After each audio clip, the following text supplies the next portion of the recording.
ازيكم عاملين ايه؟ فيديو جديد. اسفة جدا لكل اللي هتشوفوه في الفيديو ده، بس هنشوف كل ده هيتغير وهنعمله ازاي. فيها تعب جامد، خليكم معايا هنمشي خطوة خطوة وهوريكم الأوضة دي هتتحول ازاي. هي تعب، فيها تعب جامد جدا، بس كل ده هنغيره.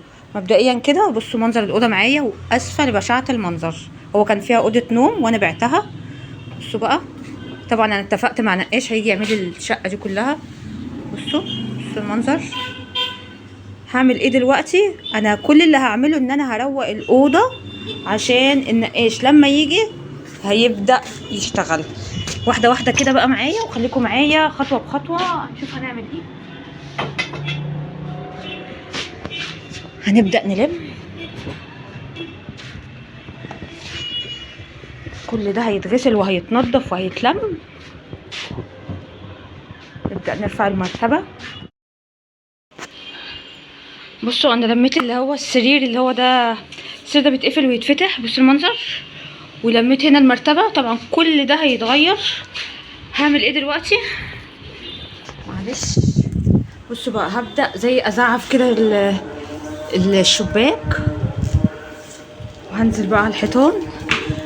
هبدأ اكنس الارضية كلها.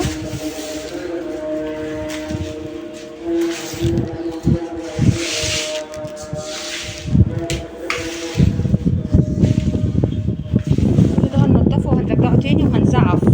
انا برضو هلم اللي هي الحاجات اللي هي الزبالة دي، هروقها بس عشان اعرف اقف في نظافة، وهزعف على اول وجديد وهمسح الارضية. بصوا انا بوريكم مقتطفات يعني عشان ما اطولش عليكم الفيديو.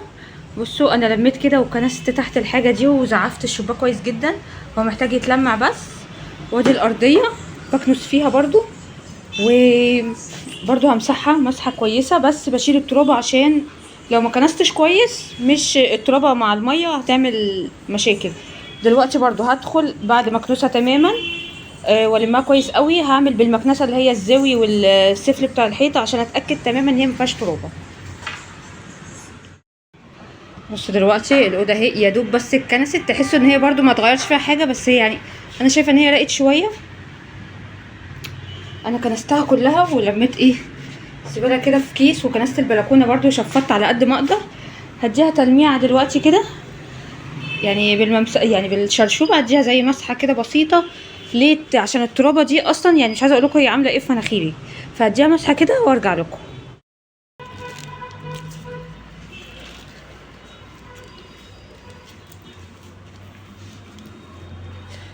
انا كده بقى ايه، يعتبر مسحت الاوضه على قد ما قدرت.